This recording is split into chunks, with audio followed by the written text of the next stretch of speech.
Welcome to SM electronics. এটা একটা এলজির LED TV. Problem হয়েছিল সাউন্ড ওকে, কিন্তু স্ক্রিনে কোনো ছবি নেই।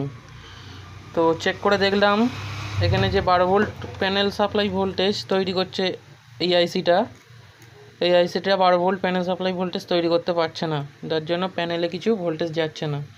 তো এই সমস্ত আইসি মার্কেটে পাওয়া যায় না, তো অন্যভাবে 12 ভোল্ট তৈরি করা হয়েছে।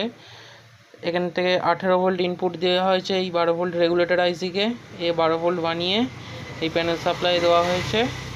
এখন প্যানেল ইজ ওকে, কোনো সমস্যা নেই। চালিয়ে দেখাচ্ছি, পাওয়ার দিলাম।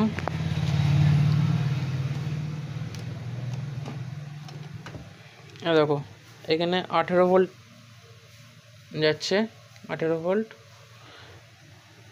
এখানে 12 ভোল্ট তৈরি হচ্ছে, ঠিক আছে। এই 12 ভোল্ট এইখানে আসছে, ঠিক আছে। এখান থেকে যাবতীয় ভিজিএইচ যা যা প্যানেল সাপ্লাই ভোল্টেজ দরকার সব কিছুই তৈরি হচ্ছে। তো দেখাচ্ছি, ভিডিও ইনপুট করি।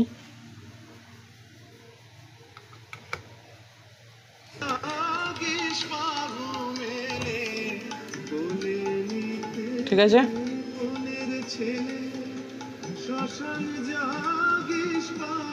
Thank you.